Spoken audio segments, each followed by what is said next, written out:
You know, sometimes has anybody ever been to a disaster, like gone to hell? I was down to Katrina.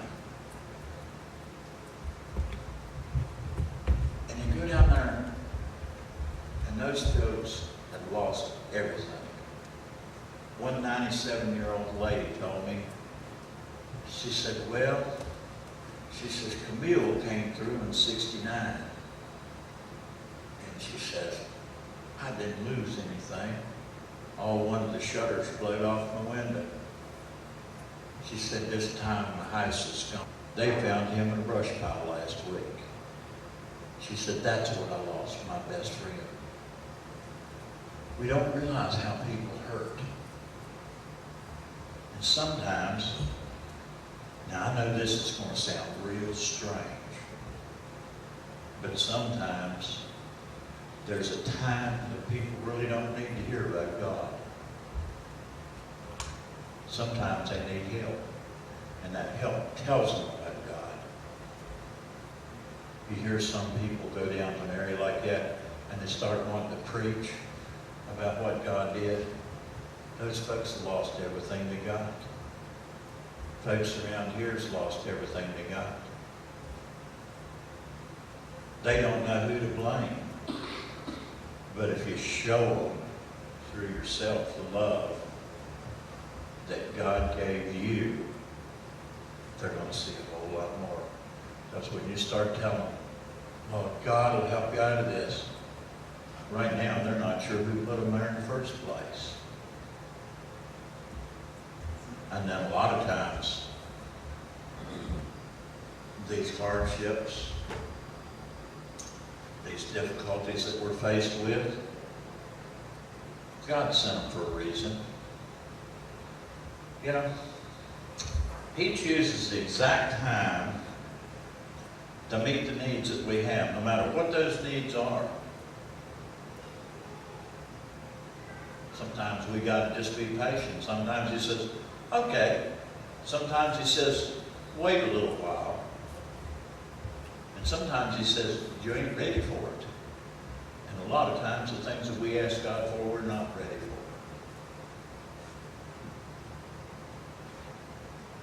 There's a lady whose name is Ina Dooley Ogden. Up in New York, they were having these big rallies at the park up there at the lake. They were getting people together and having these big moves of God. Really, really big moves. Thousands of people. Well, she was supposed to speak at one of those meetings, and her father was involved in an automobile accident. Real serious accident, to the point that she had to cancel. She couldn't go and speak before these thousands of people.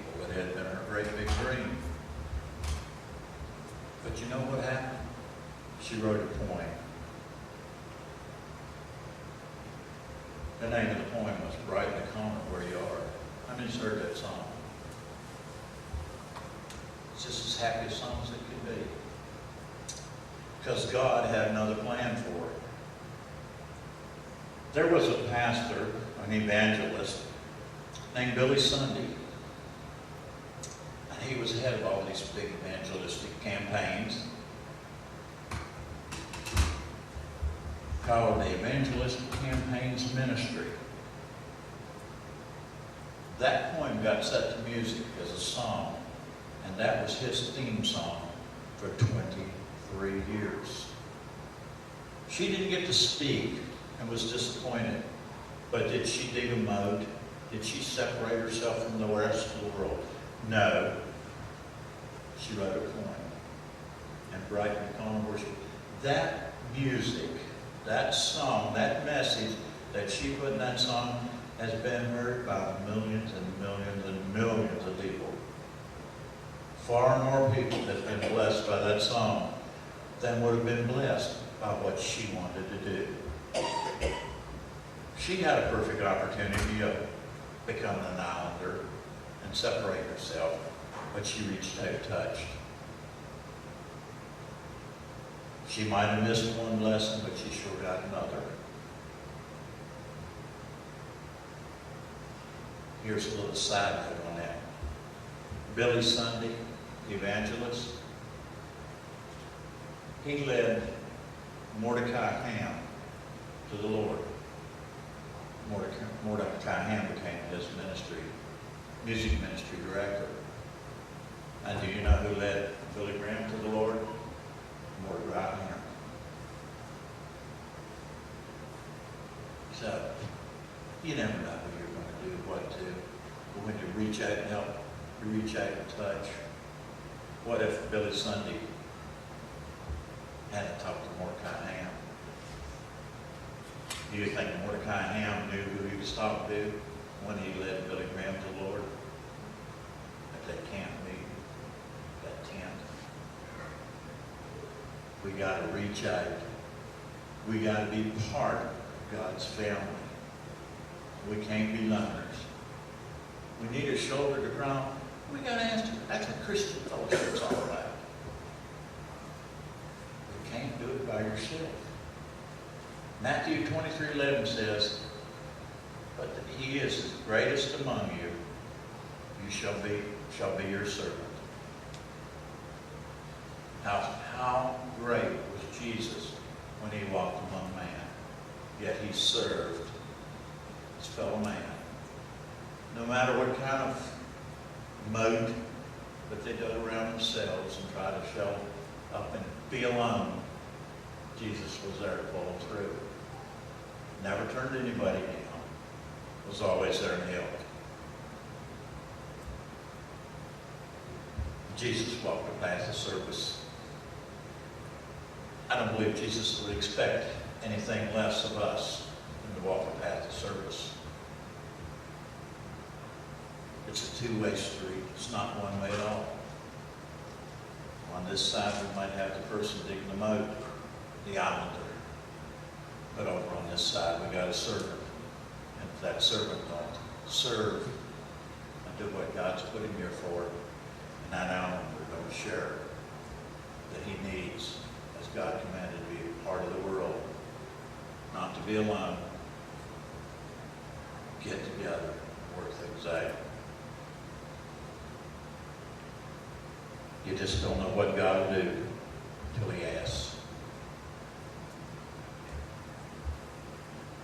Listen, there's somebody calling out somewhere.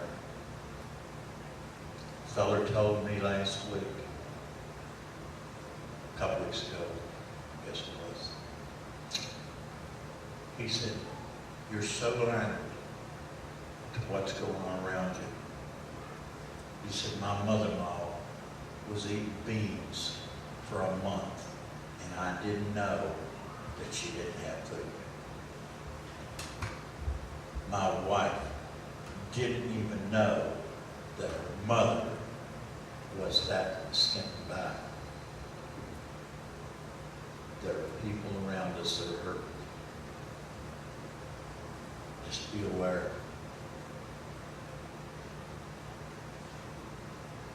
We all get aches and pains sometimes. We might do a little more complaining than we ought to. I've started lately trying to pay attention every time I say something negative. I said, "Now I shouldn't have said that because there's probably somebody out there a little worse off." Just watch what's going on around you. And if you can help somebody, jump in there.